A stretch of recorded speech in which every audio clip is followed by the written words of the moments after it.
The courtroom was silent, the kind of silence that wraps itself around you and forces you to hold your breath. All eyes were on the teen standing defiantly before the bench, his cocky smirk sending ripples of unease through the room. The judge, an older man with a calm but stern demeanor, looked down at him, his gavel resting in his hand. "Do you think this is a joke, young man?" the judge asked, his voice steady and firm. The teenager, Ryan Carter, leaned back in his chair, arms crossed over his chest. "Yeah, maybe it is," he said with a chuckle that sent murmurs through the courtroom. "What are you going to do? Give me detention?" The smirk on Ryan's face deepened, and for a moment, it seemed like the judge was going to let his blatant disrespect slide. But then, something shifted in the judge's expression. His eyes narrowed, and the gavel came down with a sharp crack. "Since you don't seem to take this seriously, I'll make sure you do. Bailiff, take him into custody.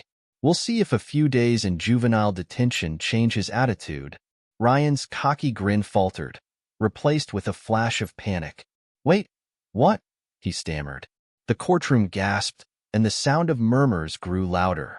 The judge's gaze remained fixed on Ryan. "You may think you're above the rules, young man, but you're about to learn otherwise." The officers moved toward Ryan, whose arrogance had melted into disbelief. He looked around the room, searching for support, but no one came to his aid. His jaw dropped, but the officers were already at his side. "Hold on," he blurted. "You can't be serious." The judge's face didn't so much as twitch. "You'll find I'm very serious." Court adjourned. As the gavel struck the sound block one last time, the tension in the room reached its peak. Ryan was led away, his mind racing as the realization began to sink in.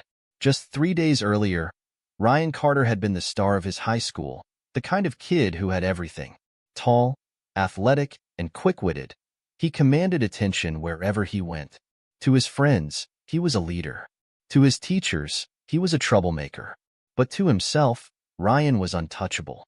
It all started on a sunny Monday morning, the kind of day that felt perfect for mischief. Ryan strolled into class late, as usual, his backpack slung casually over one shoulder. His teacher, Mrs. Henderson, paused mid-lecture and gave him a disapproving look. "Ryan, this is the 3rd time this week. Do you have an excuse?" He shrugged, flashing her the same grin that had gotten him out of trouble countless times before. "Traffic," he said, even though he'd been hanging out at the coffee shop across the street. The other students laughed, but Mrs. Henderson didn't. "See me after class," she said, her tone icy.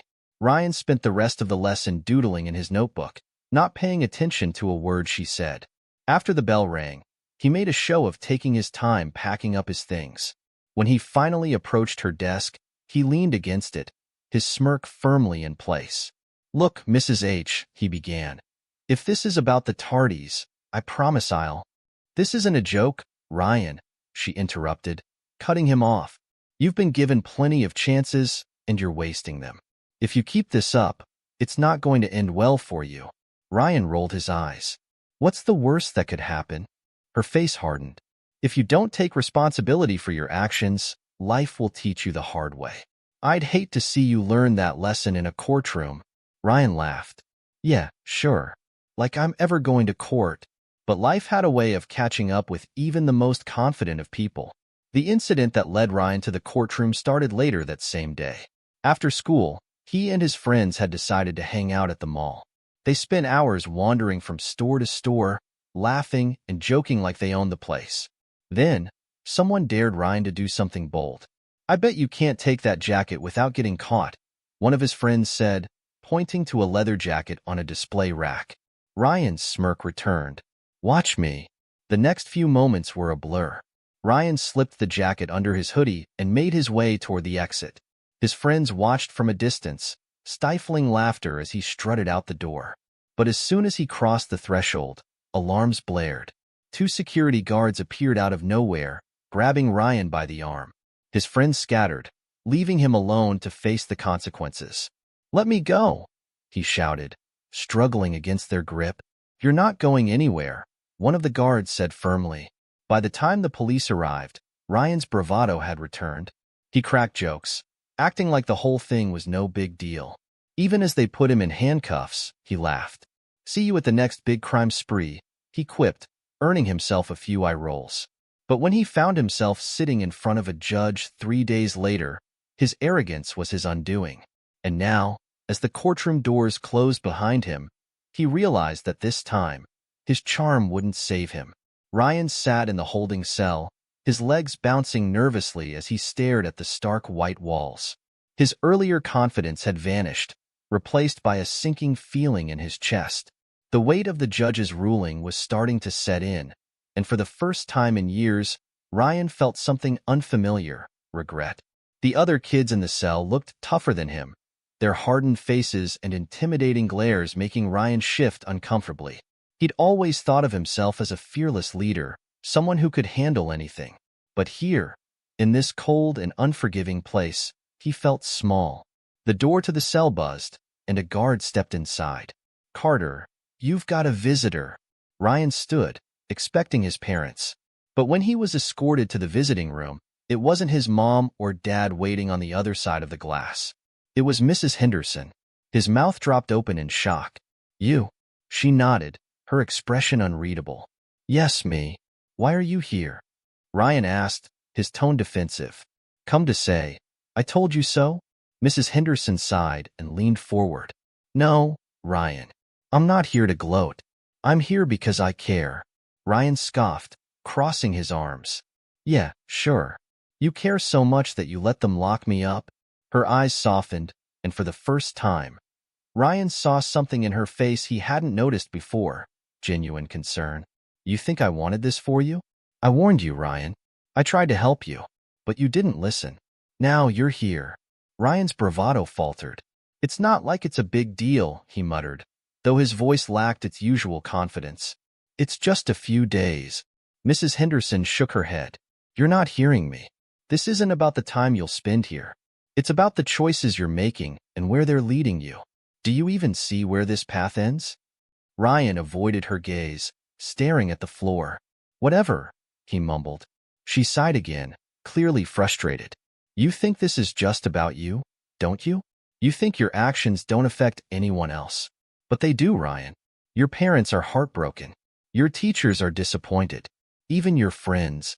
"They're not my friends," Ryan snapped, cutting her off. "They ditched me the second I got caught." Mrs. Henderson studied him for a moment, her expression softening even more. "And that doesn't tell you something?" Ryan didn't answer. He couldn't. Deep down, he knew she was right. The people he'd thought had his back were nowhere to be found when things went south. For the first time, he felt the sting of loneliness. "I came here because I believe you're better than this," Mrs. Henderson continued. "But you have to want to be better. I can't do it for you." Her words hung in the air as the guards signaled that their time was up. Mrs. Henderson stood, gathering her things. "Think about what I said, Ryan. I hope this is a wake-up call for you." Ryan watched her walk away, her words echoing in his mind. That night, Ryan lay on the hard, uncomfortable cot in his cell, staring at the ceiling. His mind replayed everything that had happened: the dare, the theft, the alarms, the judge's gavel slamming down. He thought about his parents, about Mrs. Henderson's visit, about the smirks on his friends' faces when they dared him to steal the jacket. For the first time, he let himself admit the truth. He'd messed up. Big time. The next morning, he was taken to the Juvenile Detention Center, a gray and intimidating building surrounded by high fences. The intake process was humiliating, and by the time he was shown to his room, his cocky attitude had all but disappeared. He was assigned a roommate, a tall, quiet boy named Malik who barely said a word to him. Ryan tried to start a conversation, but Malik just shrugged and turned away, leaving Ryan to stew in his own thoughts. The routine at the detention center was strict. Wake up at 6 a.m., eat breakfast in silence, attend classes, do chores, and go to bed by 9 p.m. It was a far cry from the carefree life Ryan was used to, and he hated every second of it.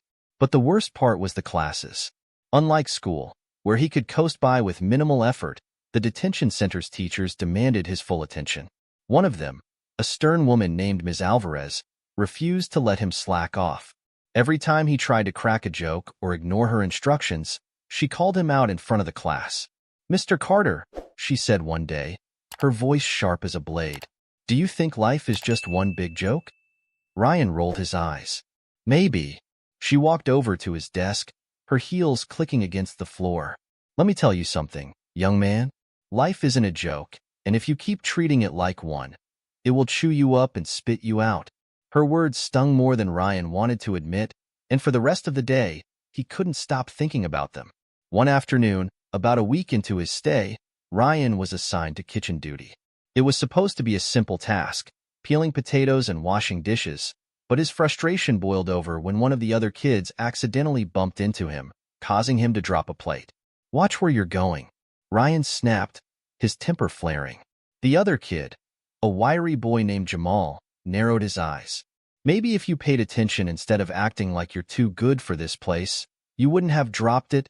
Ryan clenched his fists, his anger bubbling to the surface. He opened his mouth to retort, but before he could speak, one of the guards stepped in. Break it up, the guard barked. You two, outside. Now. Ryan's heart sank as he realized what was coming. The guard escorted him and Jamal to the yard, where they were ordered to do laps as punishment. The other kids watched, some of them laughing, as Ryan and Jamal ran in silence. By the time they finished, Ryan's legs were burning, and his shirt was soaked with sweat. He collapsed onto the ground, panting. This place is the worst, he muttered. Jamal sat down beside him, his expression softening. Yeah, but you don't have to make it harder on yourself. You've got to figure out why you're here and learn from it, or you'll never get out. Ryan didn't respond, but Jamal's words stuck with him. As much as he hated to admit it, he was starting to see the truth in what everyone had been telling him. But just as Ryan began to reflect on his situation, the sound of a commotion in the yard interrupted his thoughts. He turned to see a group of kids arguing near the basketball court, their voices growing louder and more heated. Before he could process what was happening, one of the boys shoved another, and the fight escalated. The guards rushed in to break it up, but not before chaos erupted, leaving Ryan to wonder just how much worse things could get. The yard descended into chaos. Fists flew, shouts echoed off the walls, and the guards scrambled to contain the fight. Ryan watched in stunned silence as the scene unfolded, his heart pounding. It wasn't long before the guards took control, pulling the boys apart and dragging them back inside. The rest of the kids were ordered to line up against the wall, their expressions a mix of annoyance and fear. Ryan felt Malik nudge him as they stood in line. First week, and you're already in the middle of this mess, Malik muttered under his breath. Ryan didn't respond. His mind was racing. The fight had started over something petty, a stolen basketball, but the intensity of the violence left him shaken. He'd never seen anything like it before. Listen up, one of the guards barked, snapping Ryan out of his thoughts. This is a reminder of what happens when you can't control yourselves. Keep your heads down and do your time, or you'll be here a whole lot longer. Understood? The kids mumbled their agreement, and the group was herded back inside. Ryan's stomach churned as he returned to his cell. He couldn't shake the image of the fight, the raw anger on the boys' faces, and the way it had spiraled out of control so quickly. The next day, Ryan was quieter than usual. Malik noticed but didn't press him. Instead, he gave Ryan space, letting him stew in his own thoughts. By the time lunch rolled around, Ryan felt like he was carrying a heavy weight on his chest. As he sat at the long cafeteria table, picking at his food, Jamal slid onto the bench across from him. Rough night, huh? Jamal said, breaking the silence. Ryan glanced up, his expression guarded. Yeah, something like that. Jamal leaned forward, lowering his voice. Look, I get it. This place gets under your skin. But if you let it, it'll eat you alive. You've got to figure out how to keep your cool. Ryan frowned. And how exactly do I do that? Jamal shrugged. You've got to find something that keeps you grounded. For me, it's drawing. For Malik, it's basketball. Figure out what works for you. Ryan didn't answer. He wasn't sure what could ground him in a place like this. His life outside had been a blur of hanging out with friends and skating by without effort. He'd never needed an outlet before. But Jamal's words lingered in his mind. That afternoon, during recreation time, Ryan wandered into the library. It was quiet, almost peaceful, and he found himself drawn to the rows of books. He wasn't much of a reader, but something about the stillness of the room calmed him. As he browsed the shelves, a book caught his eye. The Road Not Taken and Other Poems by Robert Frost. He didn't know why he picked it up, but he carried it to a table and opened it. The words were simple yet powerful, and as Ryan read, he felt something stir inside him. The poem about two roads diverging in a yellow would hit him harder than he expected. It made him think about the choices he'd made and the path he was on. For the first time, Ryan wondered if it wasn't too late to take a different road. That night, Ryan stayed up thinking about the poem, the fight in the yard, the visit from Mrs. Henderson, Jamal's advice. It all swirled in his mind, leaving him restless. He couldn't stop asking himself one question. What kind of person did he want to be? The next morning, he decided to take a small step toward change. When Ms. Alvarez called on him in class, instead of cracking a joke or brushing her off, he answered the question. The other kids were surprised, and so was Ms. Alvarez. "Well done, Mr. Carter," she said with a nod of approval. It wasn't much, but it felt like a start. The days passed slowly, but Ryan began to settle into the routine. He read more in the library, sometimes sharing what he found with Malik or Jamal. He started paying attention in class and even joined a pickup basketball game in the yard. For the first time, he was beginning to see that life didn't have to revolve around being the center of attention. But just as Ryan was starting to find his footing, trouble found him again. One afternoon, while Ryan was working in the kitchen, he overheard two boys talking in hushed tones. They were standing near the storage closet, their voices low but urgent. "You sure it's happening tonight?" one of them asked. "Yeah," the other replied. "After lights out. Be ready." Ryan pretended not to hear, but his curiosity was piqued. He'd learned to mind his business since arriving at the detention center, but something about their conversation set off alarm bells in his mind. Later that night, as the lights went out and the halls grew quiet, Ryan lay awake in his bunk. He couldn't shake the feeling that something bad was about to happen. He thought about reporting what he'd heard, but he wasn't sure who to trust. And what if he was wrong? Hours passed, and just when Ryan thought he might have imagined the whole thing, the sound of muffled voices reached his ears. He sat up, straining to listen. The voices were coming from the hallway, growing louder and more frantic by the second. Then, the alarm went off. Ryan's heart raced as the sound echoed through the building. Guards rushed past his cell, shouting orders, and the other kids stirred awake, their faces filled with confusion and fear. "What's happening?" Malik asked, his voice tight. Ryan shook his head. "I don't know, but it's not good." The door to their cell burst open, and a guard motioned for them to follow. "Everyone to the common area. Now." As they filed out, Ryan's stomach churned. Whatever was happening, he had a sinking feeling it was connected to the conversation he'd overheard, and he couldn't shake the thought that he might have been able to stop it. The common area buzzed with tension. The kids were lined up against the walls while guards stormed through the halls, shouting orders and barking into their radios. Ryan's eyes darted around the room, searching for any clue about what was happening. Jamal sidled up beside him. "You got any idea what this is about?" he whispered. Ryan hesitated, debating whether to tell him what he'd overheard. He leaned closer and lowered his voice. "Earlier, I heard two guys talking in the kitchen. They said something was going down tonight. I didn't think they were serious." Jamal's eyebrows shot up. "And you didn't say anything?" "I didn't know what they meant." Ryan snapped, frustration bubbling to the surface. What was I supposed to do? Rat them out over a hunch? Before Jamal could respond, a guard stepped into the center of the room. "Listen up," he shouted, silencing the whispers. "There's been an attempted escape.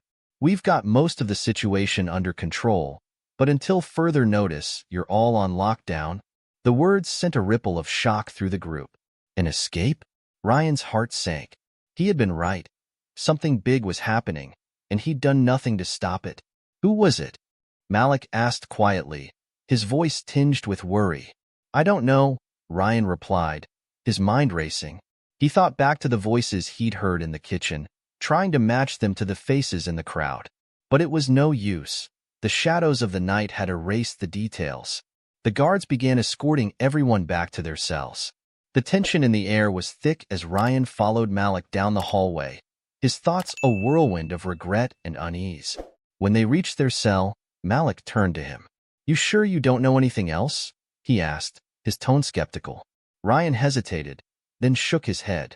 "No, that's all I heard." Malik studied him for a moment, then sighed. "I hope you're telling the truth, because if you're not, it's going to come back on all of us." The door clanged shut, leaving Ryan alone with his thoughts. He lay awake for hours, staring at the ceiling and replaying the day's events in his mind. He thought about the kids who tried to escape, about the chaos in the common area, and about the look on Malik's face when he'd asked if Ryan was holding something back. Most of all, he thought about Mrs. Henderson's words. "If you don't take responsibility for your actions, life will teach you the hard way." The next morning, the mood in the detention center was grim.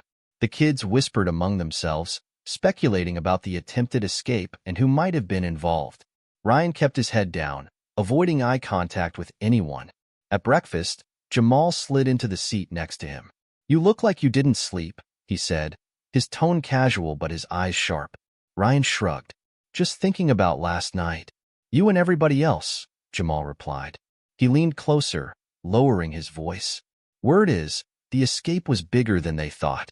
2 guys made it all the way to the fence before the alarms went off." Ryan's stomach tightened. "And what happened to them?" "They got caught," Jamal said, his voice grim. "But not before they caused a lot of trouble. A couple of guards got hurt trying to stop them." Ryan's chest felt heavy.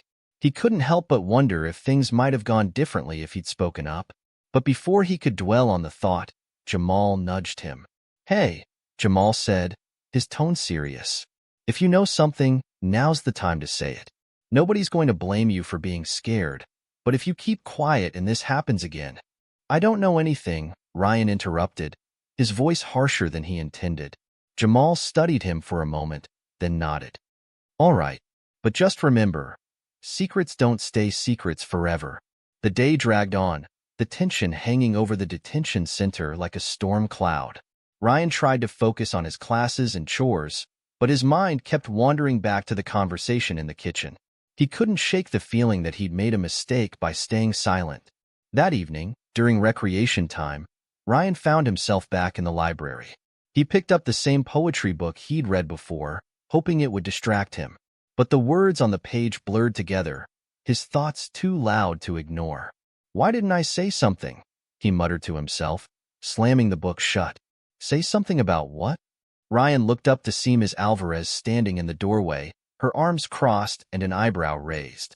"Nothing," he said quickly, avoiding her gaze. Ms. Alvarez walked over and sat down across from him. "Ryan, I've been teaching kids like you for a long time. I can tell when someone has something on their mind. So, what's going on?" For a moment, Ryan considered telling her everything. But then he remembered the guard's stern warnings and Malik's words about trust. He shook his head. "It's nothing," he said again. Ms. Alvarez didn't press him. She stood and placed a hand on his shoulder. "Whatever it is, I hope you figure it out soon. The longer you hold on to something, the heavier it gets." Her words lingered in his mind as he returned to his cell that night.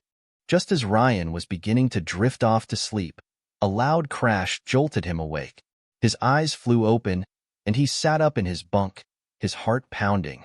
In the distance, he could hear shouts and the sound of footsteps echoing through the halls. "What now?" Malik muttered, climbing out of bed. Before Ryan could respond, the door to their cell burst open, and a guard stepped inside. "Get up, both of you," he ordered. Ryan's blood ran cold. Whatever was happening, it wasn't good. As he and Malik were escorted into the hallway, Ryan's mind raced. Was this about the escape? Had someone talked? The guards led them to the common area, where several other kids were already gathered. The atmosphere was tense, and Ryan could feel the weight of suspicion in the air. "Listen carefully," one of the guards said, his voice booming. "We know some of you were involved in last night's incident. If you have any information, now is the time to come forward. If you don't, the consequences will be severe." Ryan's heart pounded in his chest. He glanced around, searching the faces of the other kids. Some looked scared, others defiant. But no one spoke. The guard's eyes swept over the group, lingering on Ryan for a moment before moving on. "All right then," he said, his tone icy. Have it your way. As the guards began escorting them back to their cells, Ryan felt a knot of fear tighten in his stomach. He couldn't shake the feeling that the worst was yet to come. Ryan couldn't sleep that night. The tension in the air was suffocating, and the memory of the guard's piercing gaze lingered in his mind. He felt trapped, physically and emotionally. Each passing second made his regret grow heavier. Malik's voice broke the silence. You were acting weird earlier. Ryan turned his head to see Malik sitting up on his bunk, his silhouette barely visible in the dim light. What are you talking about? You know what I mean, Malik said, his voice low but firm. Back in the common area, when the guard was looking at you, you froze up, like you were hiding something.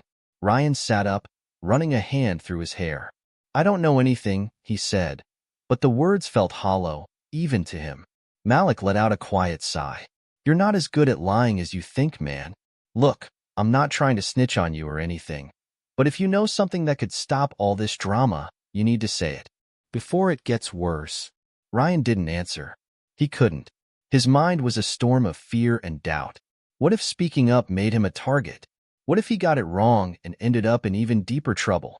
But what if staying silent meant someone else got hurt? The next day, the detention center was on edge. The guards were stricter than ever, their eyes scanning every movement like hawks. The kids were quieter, their usual banter replaced by wary glances and hushed whispers. Ryan tried to go about his day as normally as possible, but the weight of his secret gnawed at him. During lunch, he sat with Jamal, who seemed to pick up on his unease. You've been real quiet, Jamal said, his tone casual but probing. That's not like you. Ryan poked at his food, avoiding Jamal's gaze. Just thinking. Jamal smirked. Yeah? About what? Ryan hesitated, his fork frozen in mid-air. He thought about telling Jamal the truth, about the voices he'd heard in the kitchen and the conversation he couldn't unhear. But something held him back. Fear, shame, or maybe both. Nothing important, he muttered, shoving a bite of food into his mouth to avoid further questions. Jamal didn't press him, but the look in his eyes said he wasn't buying it. That afternoon, Ryan was assigned to cleaning duty in the recreation area. As he mopped the floor, he noticed a small group of kids huddled near the corner, whispering.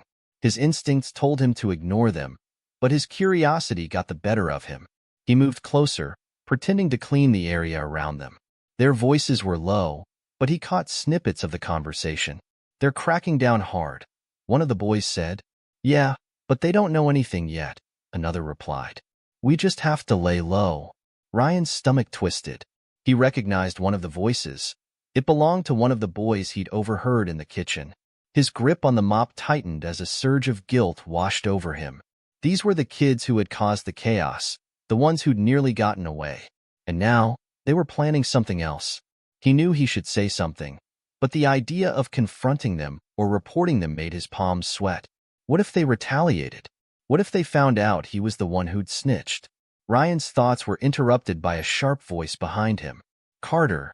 He spun around to see a guard standing a few feet away, his arms crossed. You've been standing there for 5 minutes. Get back to work. Why, yeah.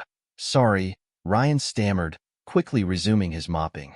The boys in the corner dispersed, shooting him suspicious looks as they walked away. Ryan's heart raced. He had been caught eavesdropping, and now he felt more exposed than ever. That night, as Ryan lay in bed, he made a decision.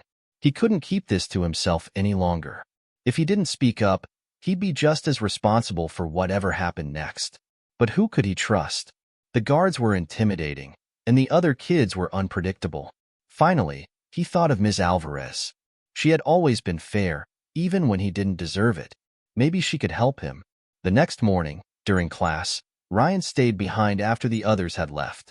Ms. Alvarez looked up from her desk, surprised to see him lingering. Something I can help you with, Mr. Carter? She asked. Ryan shifted uncomfortably, his heart pounding. Yeah, I need to talk to you. It's important. Ms. Alvarez set down her pen and gestured for him to sit. All right, I'm listening. Ryan took a deep breath, his palms sweaty. I think I know something about the escape, he said, his voice barely above a whisper. And I think something else might be about to happen.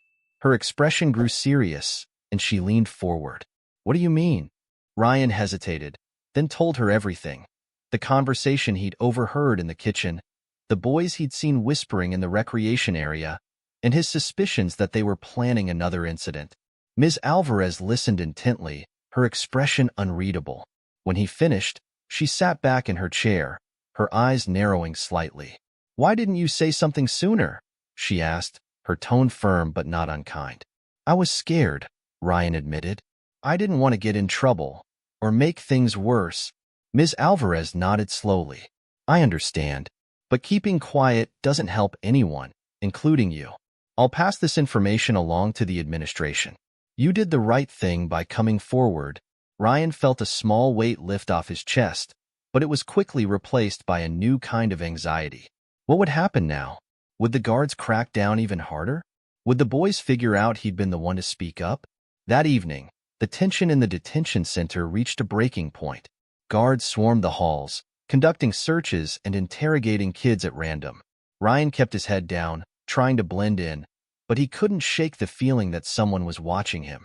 As he returned to his cell that night, he noticed Malik giving him a strange look. "Something you want to tell me?" Malik asked, his tone sharp. Ryan froze. "What do you mean?" Malik leaned closer, his eyes narrowing. "Word is, someone snitched about the escape, and now the guards are turning this place upside down. You wouldn't know anything about that, would you?" Ryan's heart pounded in his chest. He opened his mouth to respond, but before he could, the sound of shouting erupted from the hallway. Both boys turned toward the door, their faces pale. The commotion grew louder, and the unmistakable sound of a struggle echoed through the building. "What now?" Malik muttered, his voice laced with fear. Ryan didn't answer.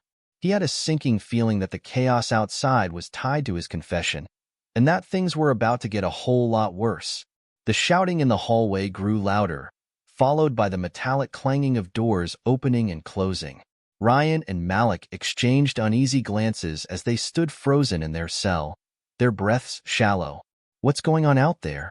Malik whispered. Ryan shook his head, his stomach churning. He had a feeling he already knew. The guards must have acted on the tip he gave Ms. Alvarez, and now the tension in the detention center was boiling over. The sound of footsteps pounded against the concrete floor, and then their door burst open. Two guards stood there, their expressions grim. "Out. Both of you." One of them barked. "What? Why?" Malik asked, his voice tinged with defiance. "No questions. Move." Ryan's heart raced as they were led out into the hallway, where other kids were being escorted in the same direction. The air was thick with confusion and fear, the usual bravado stripped away from everyone. Ryan couldn't help but feel the weight of their stares, as if they somehow knew he had been the one to spark this chain of events. The group was herded into the common area, where the tension was palpable. Guards stood along the walls, their hands resting on batons and radios. One of the lead guards stepped forward, his face stern. "Listen up," he said, his voice booming. "We've been made aware of an ongoing conspiracy to disrupt the safety and order of this facility. Let me be clear. We will not tolerate any attempts to undermine our authority or endanger the lives of staff and residents." A ripple of murmurs ran through the group, but the guard's sharp glare silenced them quickly. Ryan shifted uncomfortably, his gaze darting around the room.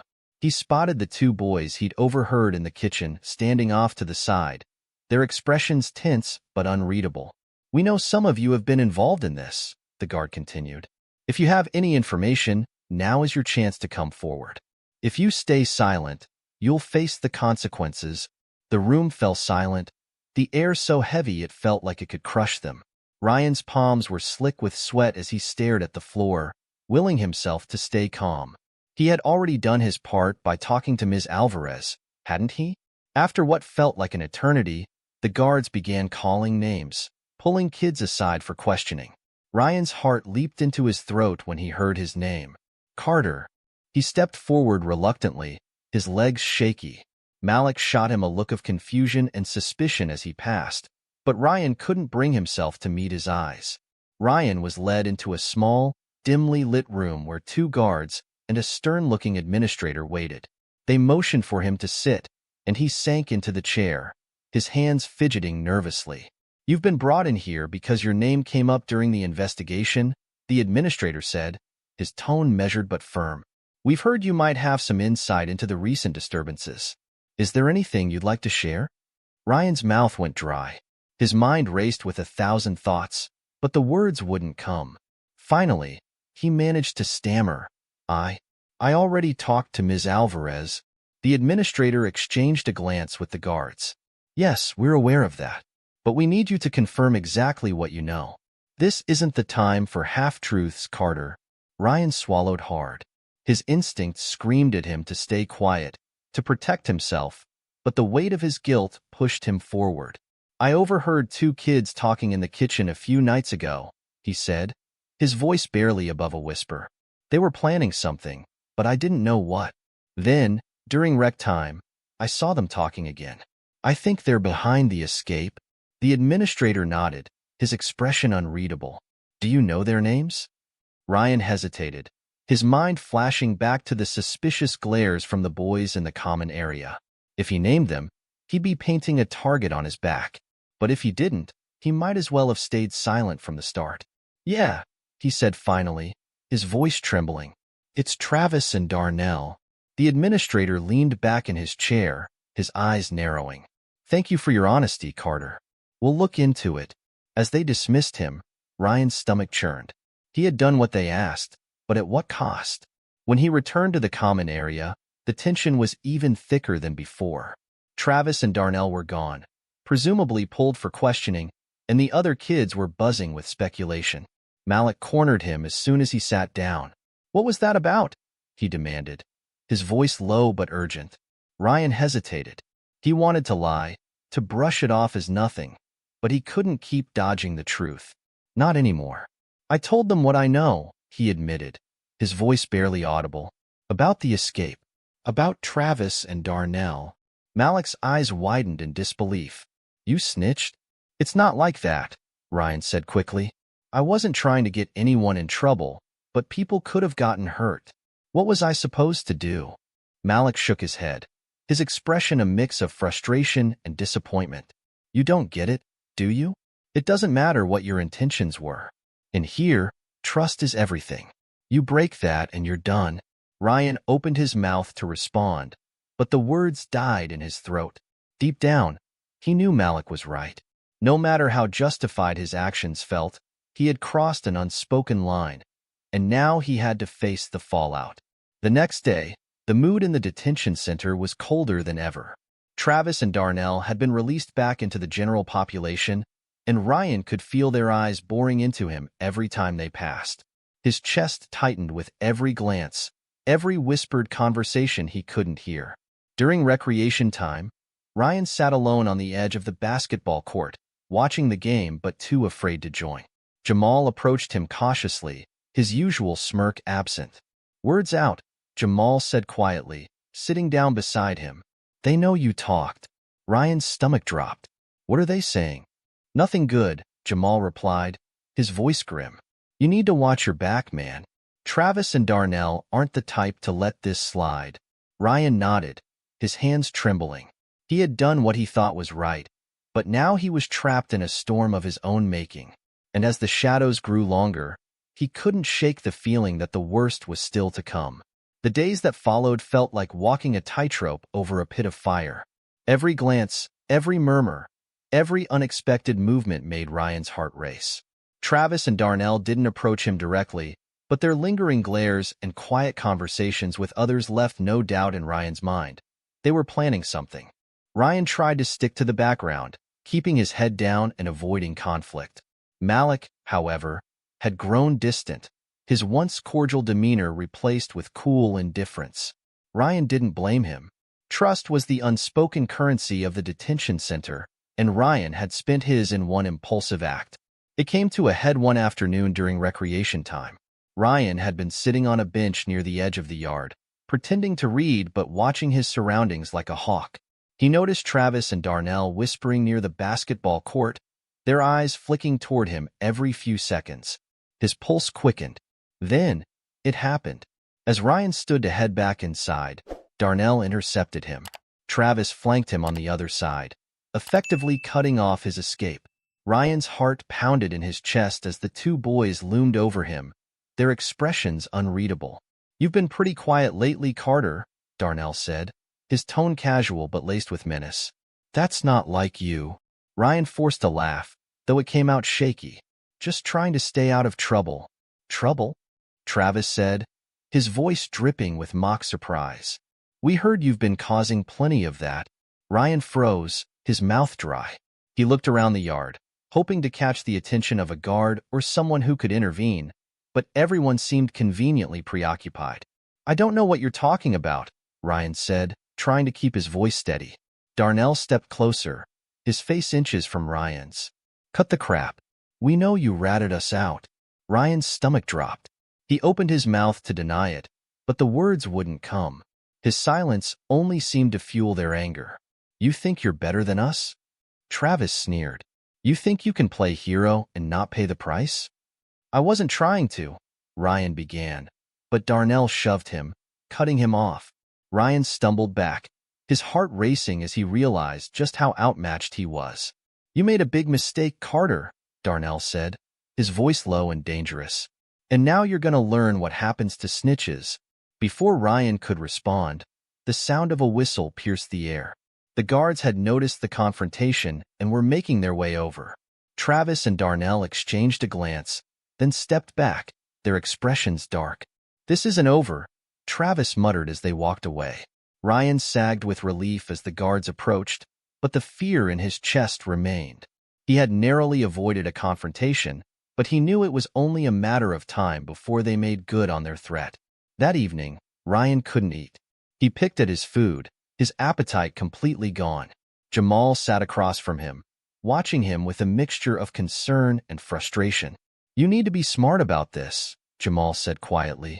"Travis and Darnell aren't just going to let it go. They'll wait until the guards aren't around, and then they'll make their move." Ryan sighed, rubbing his temples. "What am I supposed to do? Fight back? That's not exactly my strong suit."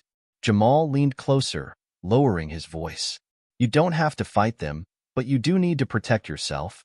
Stick close to the guards, keep your eyes open, and don't be alone. And if things get bad, don't be afraid to ask for help." "From who?" Ryan asked bitterly. "No one here trusts me. Not even you." Jamal hesitated, then sighed. "I don't have to trust you to want you to make it out of here in one piece. Just be careful, all right?" Ryan nodded, though the weight of his situation felt suffocating. That night, as the lights went out and the detention center fell silent, Ryan lay awake in his bunk, his mind racing. Every creak and whisper in the dark made his heart pound. He replayed the confrontation in the yard over and over, his fear growing with each passing second. Then, just as he was beginning to drift off, he heard it, a soft rustling sound outside his cell. His eyes snapped open, his body tensing. The sound grew louder, closer, and then he saw it, a shadow moving just outside the bars. His breath caught in his throat. He strained to see through the darkness, his mind conjuring every worst-case scenario. Was it Travis? Darnell? Someone else sent to deliver their message? The shadow lingered for a moment, then disappeared. Ryan's heart hammered in his chest as he sat frozen, unsure whether to call for help or stay silent. Minutes passed, but it felt like hours. When the guards finally made their rounds, their flashlights illuminating the hallway, Ryan felt a wave of relief wash over him. But the fear didn't fade completely. Whoever had been outside his cell hadn't made a move yet, but Ryan knew they would. It was only a matter of time. Ryan didn't sleep at all that night. Every noise, every creak of the cell block made him jump. The memory of the shadow outside his cell haunted him, and by the time morning came, he felt like a zombie. His eyes were bloodshot, and his mind was foggy, but one thing was crystal clear. The clock was ticking. The morning routine carried on as usual, breakfast in silence, classes, and chores, but the tension surrounding Ryan was unmistakable. Malik barely spoke to him, and even Jamal seemed more cautious than usual. Ryan felt like a walking target. By the time recreation time rolled around, Ryan had made up his mind to stay as close to the guards as possible. He hovered near the fence, pretending to stretch while keeping one eye on the guards stationed nearby. It wasn't much, but it made him feel marginally safer. That illusion of safety didn't last long. He saw them coming from a distance. Travis and Darnell weren't even trying to be subtle. They walked across the yard with purpose, their eyes locked on him. Ryan's stomach twisted into knots as he considered his options. Run? They'd catch him. Fight? He'd lose. Call for help? The guards were too far away. His body tensed as they reached him, blocking any chance of escape. Darnell leaned in close, a sinister smile on his face. "Didn't think you'd get away with it, did you?" he said, his voice dripping with malice. Ryan swallowed hard, his voice catching in his throat. "I didn't." "Save it," Travis interrupted, shoving Ryan against the fence. The impact rattled through his body, and he grabbed the chain links to steady himself. "You think you're so smart, running to the staff. But now you're gonna pay." Before Ryan could react, Darnell grabbed the front of his shirt and pulled him close. "No one rats on us and walks away clean.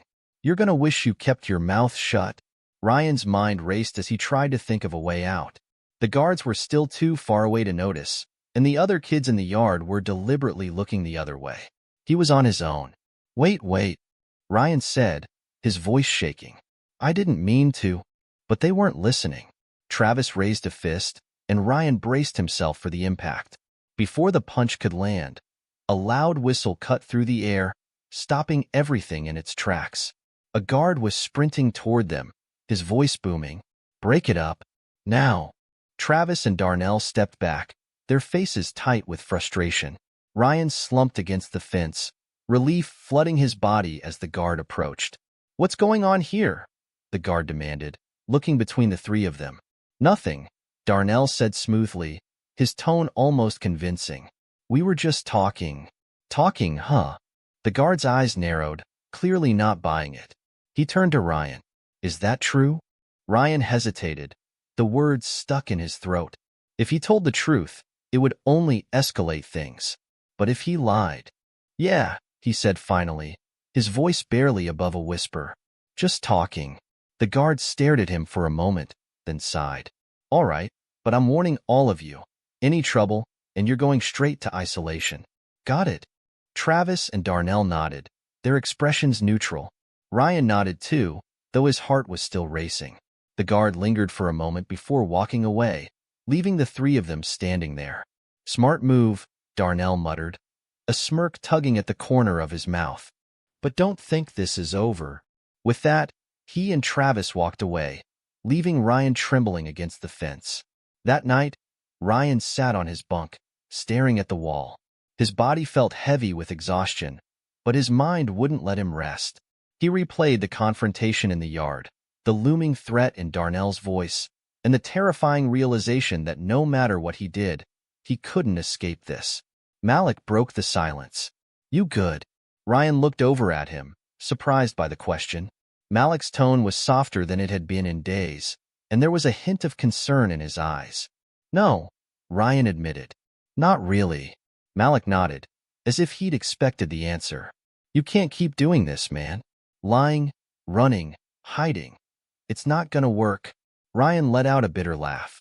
"What else am I supposed to do? Fight them? They'll destroy me." "You're not listening," Malik said, his voice firm. "I'm not saying you have to fight them. I'm saying you have to face them. Own what you did. Show them you're not afraid." Ryan stared at him, disbelief written all over his face. "That's easy for you to say. You're not the one with a target on your back." Malik sighed. "You're right. I don't know what it's like to be in your position, but I do know that if you keep letting them control you, they've already won." The words hit Ryan harder than he expected. He didn't respond, but he couldn't stop thinking about them. The next morning, Ryan woke up with a pit in his stomach. He wasn't sure if it was fear, determination, or both, but he knew one thing for certain. He couldn't keep living like this. Something had to change. During breakfast, he spotted Travis and Darnell sitting at a table near the back of the cafeteria. They were laughing, surrounded by a small group of kids who hung on their every word. Ryan's heart pounded as he made his way toward them. Every instinct screamed at him to turn back, to let it go, but he forced himself to keep walking. When he reached their table, the laughter died down. Travis looked up, his expression shifting from amusement to surprise. Well, he said, leaning back in his chair. If it isn't the rat, what do you want? Ryan took a deep breath, his hands clenched at his sides. I'm not here to fight, he said, his voice steady despite the fear coursing through him. I'm here to say I'm sorry. The table fell silent, all eyes on Ryan. Travis raised an eyebrow, clearly caught off guard. Sorry? For what? For what I did, Ryan said, meeting his gaze. For talking to the staff. I shouldn't have done it. Darnell narrowed his eyes. You think an apology makes up for that? No, Ryan admitted. I don't, but I'm not going to run from it anymore. You can do whatever you want, but I'm done being scared of you. The silence that followed was deafening. Ryan's heart hammered in his chest as he braced himself for their response. Then, to his surprise, Travis chuckled. You've got guts, I'll give you that. Darnell didn't look as amused, but he didn't make a move. This doesn't mean we're cool, he said. But maybe, just maybe, you're not as pathetic as I thought. Ryan didn't reply. He turned and walked away, his legs shaky but his chest a little lighter. For the first time, he felt like he'd taken control of his own story. But he knew this wasn't the end. Far from it. He had taken a step forward, but the path ahead was still uncertain, and filled with challenges yet to come. The cafeteria buzzed with the kind of quiet tension that made Ryan feel as if the entire room was watching him, waiting to see what would happen next. His conversation with Travis and Darnell had been a gamble, and while he'd walked away unharmed, he wasn't naive enough to believe it was over. He spent the rest of the day looking over his shoulder, half expecting an ambush in the hallways or during recreation time. But nothing came. It was almost worse than confrontation. The waiting, the uncertainty, the paranoia that clung to him like a second skin. Malik approached him during free time that afternoon, his expression unreadable. Heard you went up to Travis and Darnell this morning, he said casually. Ryan nodded, unsure if Malik was impressed or angry. Yeah, I had to do something. I couldn't keep running. Malik studied him for a moment, then gave a small nod of approval. Took guts. But you know they're not just gonna let it slide, right? I know, Ryan admitted, but I'm done hiding. If they want to come at me, fine. At least I can look myself in the mirror. Malik's lips twitched, almost forming a smile. Not bad, Carter. Not bad. For the first time in days, Ryan felt a flicker of hope. That hope was short-lived.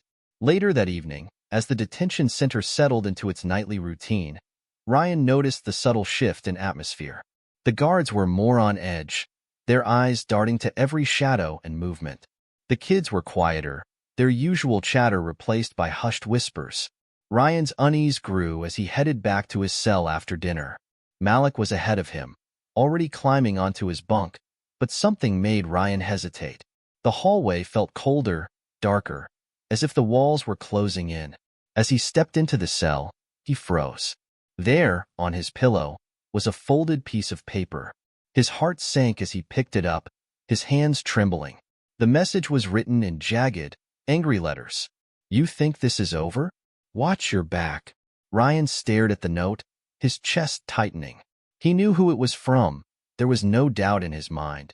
He looked over his shoulder, half expecting to see Travis or Darnell lurking in the doorway, but the hall was empty. What's that? Malik asked from his bunk, his tone wary. Ryan handed him the note without a word. Malik's expression darkened as he read it. They're not playing around, he said, his voice low. You need to be careful. I know, Ryan said, sinking onto his bunk. But what can I do? I already apologized. I already faced them. What else is there?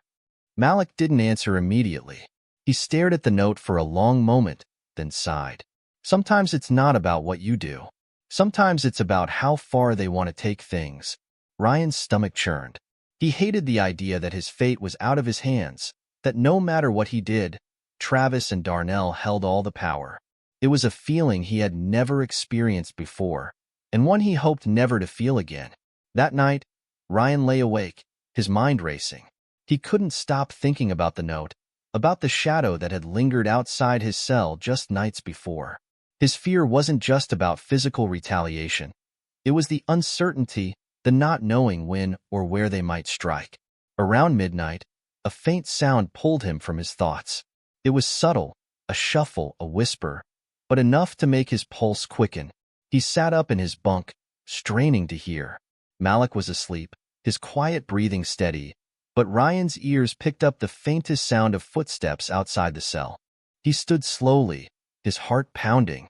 The footsteps stopped, and for a moment, there was only silence. Then, the faintest click of metal against metal, a lockpick. Ryan's blood ran cold. Someone was trying to get into the cell.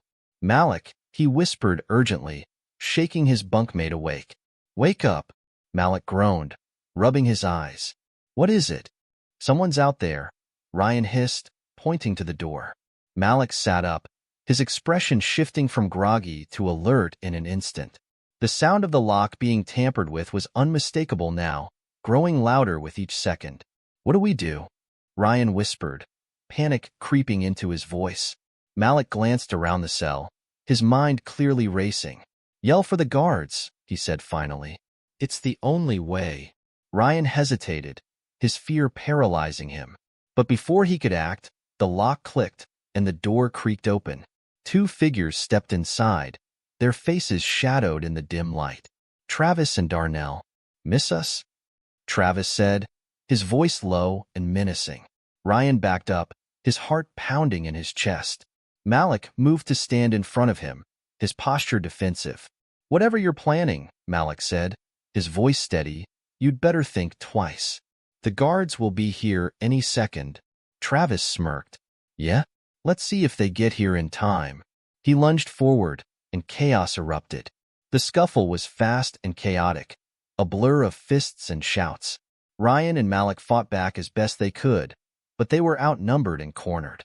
Ryan took a punch to the stomach, the air rushing from his lungs, but he refused to go down. Then, just as things seemed to be spiraling out of control, the unmistakable sound of an alarm shattered the chaos. Red lights flashed, and the hallway filled with shouts and pounding footsteps as guards rushed toward the cell. "Let's go," Darnell shouted, pulling Travis toward the door. The two boys bolted, disappearing into the shadows just as the guards arrived. Ryan collapsed onto his bunk, gasping for air as the guards surveyed the scene. "What happened here?" one of them demanded. Ryan exchanged a glance with Malik, their expressions heavy with exhaustion. "We were attacked," Ryan said finally, his voice shaky. "Travis and Darnell." The guards nodded grimly. "We'll handle it. You two, stay here." As the guards left to hunt down Travis and Darnell, Ryan leaned back against the wall, his body aching and his mind reeling. "You all right?" Malik asked, his tone softer than usual. Ryan nodded, though his hands were still trembling. "I will be." Malik gave him a small, approving nod. "You held your ground. That's what matters." For the first time, Ryan felt a flicker of pride. He had faced his fear, physically and mentally, and come out the other side. But as he stared at the flickering red lights, he knew one thing for certain. This battle wasn't over yet. The detention center was in an uproar after the fight. Guards patrolled the hallways more frequently, and the air was thick with suspicion and tension. Travis and Darnell had been caught sneaking back to their cells and were immediately thrown into isolation, but their absence didn't bring Ryan any peace. If anything, it made him more anxious. "They'll be back," Ryan muttered as he sat on the edge of his bunk the next morning, rubbing his sore ribs. Malik stood by the door, keeping watch as usual. "Yeah, but not for a while," Malik said, his tone matter of fact. "They'll probably get weeks in isolation for pulling a stunt like that." "Not long enough," Ryan said bitterly. He couldn't shake the memory of the fight, the way their shadows had crept into the cell, the sharp pain of a punch to his gut, the cold realization that he had nowhere to run. Even with Travis and Darnell out of the picture temporarily, he felt like he was living on borrowed time. Malik sat down across from him, his expression uncharacteristically serious. "You've got a choice now, Carter," he said. "You can keep looking over your shoulder, waiting for them to come back, or you can figure out how to make sure they don't mess with you again." Ryan frowned. "How am I supposed to do that?" Malik shrugged. "That's up to you. But you've got to decide who you're gonna be in here." Are you the guy who lets people walk all over him, or the guy who earns respect? That question echoed in Ryan's mind for the rest of the day. He thought about Malik's words, about the path he was on, about the kind of person he wanted to be. He didn't want to be afraid anymore, but he didn't know how to make that fear go away. During recreation time, Ryan wandered into the library again. The quiet rows of books had become a small refuge for him, a place where he could think without the noise and chaos of the detention center. He found a seat in the corner and pulled out The Road Not Taken, the poetry book he'd borrowed before. As he flipped through the pages, one line caught his eye. "I took the one less traveled by, and that has made all the difference." Ryan stared at the words, his mind racing. He had always taken the easy road, the one where he made jokes instead of trying, where he followed the crowd instead of standing up for himself. But where had that road gotten him? Sitting in a detention center, scared and unsure of who he was. Maybe it was time to take a different road. That evening, Ryan approached Ms. Alvarez after class. She was organizing papers at her desk, but she looked up when she saw him lingering. "Something on your mind, Carter?" she asked. Ryan hesitated, then nodded. "Yeah, I want to do something. Something different." Her expression softened. "All right, what do you have in mind?" Ryan took a deep breath. "I've been thinking about everything that's happened. The fights, the bad decisions, all of it. And I want to change. But I don't know how." Ms. Alvarez smiled, a glimmer of pride in her eyes. "The fact that you're even thinking about change is a big step, Ryan. It shows maturity. But change doesn't happen overnight. It takes work." "I'm ready to work," Ryan said, surprising himself with the conviction in his voice. "Good," Ms. Alvarez said. "Start by finding ways to help others. Show people that you're serious about being better. Actions speak louder than words." Ryan nodded, her advice sinking in. It wasn't the answer he'd expected, but it made sense. If he wanted respect, he had to earn it. Not by being tough, but by being someone people could look up to. The next morning, Ryan put Ms. Alvarez's advice into action. He volunteered to help in the kitchen, where he worked alongside Jamal peeling potatoes and washing dishes. At first, the other kids teased him, calling him a teacher's pet and worse, but Ryan ignored them. He focused on the task at hand, determined to prove, to himself more than anyone, that he could stick with something. Over the next few days, Ryan found other small ways to make a difference. He helped a new kid navigate the cafeteria, showed another how to avoid the bullies who lingered in the yard, and even stepped in when two boys started arguing during a basketball game. His actions didn't go unnoticed. Slowly but surely, the whispers about Ryan began to shift. The other kids started to see him in a different light, not as a snitch, but as someone who was trying to turn things around. Even Malik seemed to warm up to him. One evening, as they sat in their cell, Malik looked over at him and said, "You're starting to get it?" "Get what?" Ryan asked. Malik smirked. "Respect. It's not about being the toughest or the loudest. It's about standing for something." Ryan nodded, a small smile tugging at his lips. For the first time in weeks, he felt like he was on the right path. But just when things were starting to improve, the storm returned. One evening, as Ryan was finishing his kitchen duties, a guard pulled him aside. His expression was grim, and Ryan's stomach sank. "Come with me," the guard said. Ryan followed him down the hallway, his mind racing. They stopped outside the warden's office, and the guard gestured for him to go inside. Ryan hesitated, then stepped through the door. The warden was waiting, his face as stern as ever. But he wasn't alone. Sitting across from the warden was Travis. Ryan froze, his heart pounding in his chest. Travis's face was a mixture of anger and triumph, and Ryan's mind raced to piece together what was happening. "Take a seat, Carter," the warden said, his tone sharp. Ryan sat, his palms sweaty. "What's going on?" he asked, his voice barely above a whisper. The warden folded his hands on the desk, his expression unreadable. "Travis has made some serious allegations against you. He claims you were involved in last week's fight, and that you were the one who initiated it." Ryan's jaw dropped. "What? That's not true. He and Darnell broke into my cell. They attacked me." Travis smirked, leaning back in his chair. "That's not how I remember it." Ryan's heart raced as the warden leaned forward, his gaze piercing. Do you have any evidence to back up your claim, Carter? Ryan swallowed hard. He had no proof, no witnesses to corroborate his story. It was his word against Travis's, and he had a sinking feeling that wasn't going to be enough. Ryan felt like the walls of the warden's office were closing in. The accusation from Travis hung in the air, heavier than he could bear. The warden's piercing gaze didn't waver, and Ryan's mind scrambled for something, anything, that could clear his name. "I didn't do it," Ryan said, his voice firm despite the lump forming in his throat. "Travis and Darnell came into my cell. They attacked me, and Malik was there. He saw everything." The warden arched an eyebrow. "Your cellmate? We'll see what he has to say." Travis leaned forward, his smirk never faltering. "Go ahead, bring him in.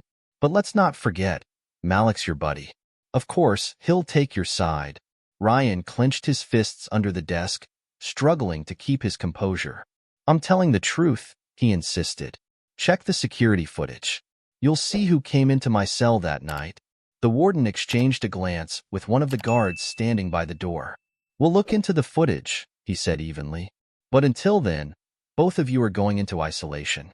This is a serious matter, and I won't tolerate violence in my facility." "What?" Ryan blurted, his stomach sinking. "But I didn't do anything."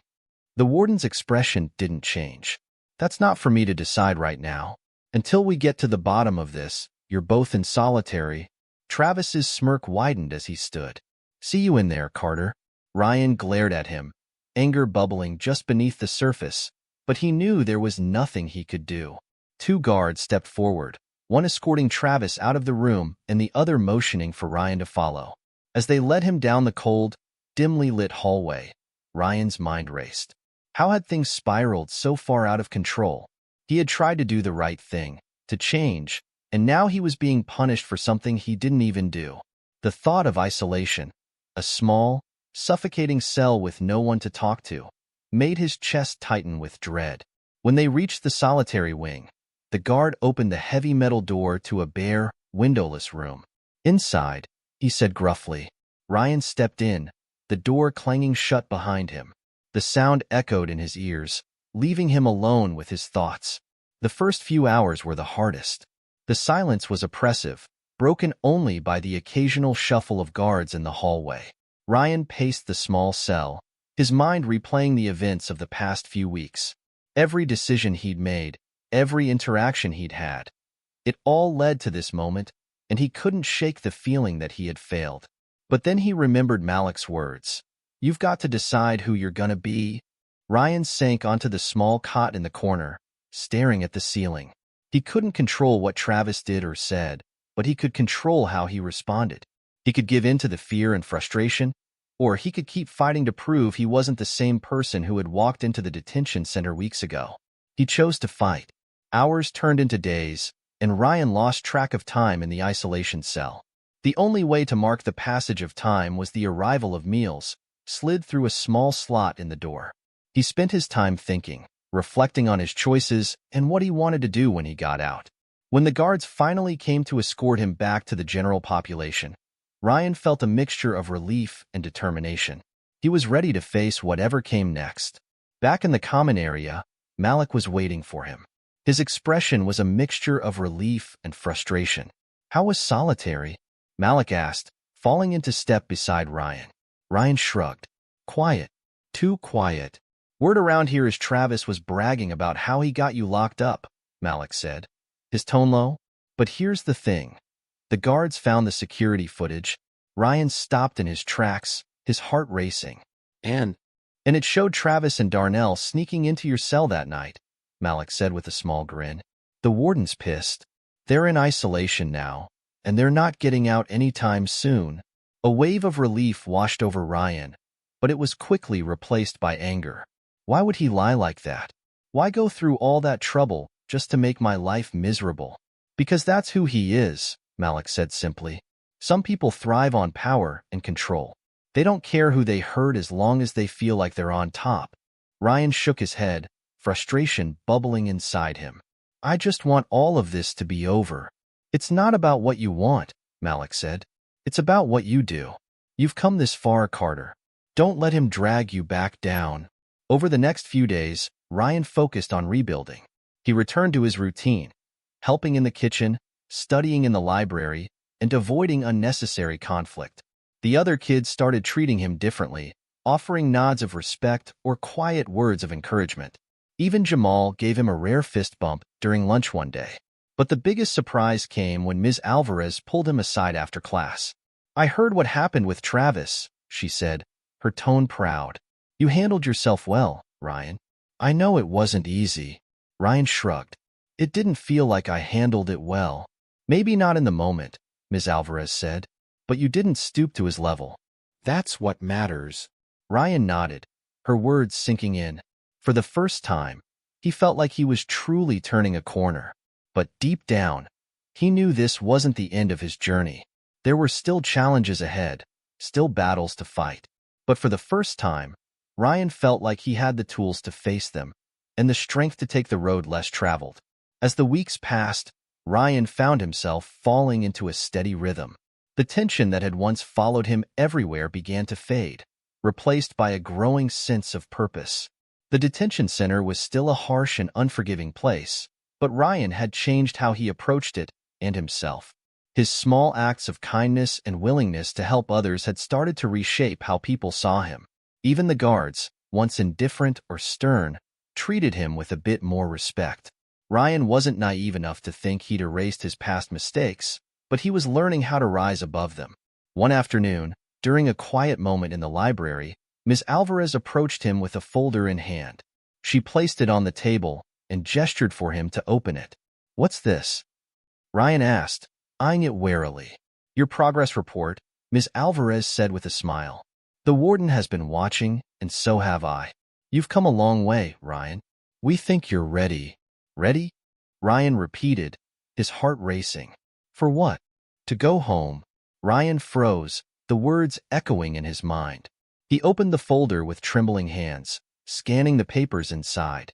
It was true, his good behavior, combined with his participation in programs and classes, had earned him an early release. A date was already set, 2 weeks from today. He looked up at Ms. Alvarez, his eyes wide. This is real?" She nodded. "It's real. But don't waste it, Ryan. This is your second chance. What you do with it is up to you." Ryan nodded, his chest swelling with a mixture of relief and determination. "I won't waste it," he said firmly. "I promise." The final 2 weeks flew by. Ryan continued his routine, but now each task felt lighter, each day brighter. Malik noticed the change and teased him about his constant grin, but Ryan didn't care. He was going home, and nothing could dim his excitement. On his last day, the detention center felt different. The guards nodded at him as he passed, and several of the kids gave him quiet words of encouragement. Even Jamal, who had always been guarded, shook his hand and said, "Good luck out there, man." Ryan packed his few belongings into a small bag and made his way to the front of the facility, where Ms. Alvarez and the warden were waiting. The warden handed him a clipboard with a release form to sign, and Ms. Alvarez stood by with a proud smile. "Thank you," Ryan said, his voice thick with emotion as he handed the clipboard back. "For everything." Ms. Alvarez placed a hand on his shoulder. "Remember, Ryan, life's about the choices you make. You've chosen the harder road, and that's what will make the difference. Keep walking it." Ryan nodded, her words resonating deeply. As the heavy doors opened and sunlight spilled onto the concrete steps, Ryan took a deep breath. His parents were waiting for him in the parking lot, their faces a mix of relief and joy. For a moment, Ryan stood still, overwhelmed by the enormity of the moment. This was his second chance, his clean slate, and he was ready to make the most of it. He stepped forward, leaving the detention center behind and walking toward the life he was determined to rebuild, one choice at a time.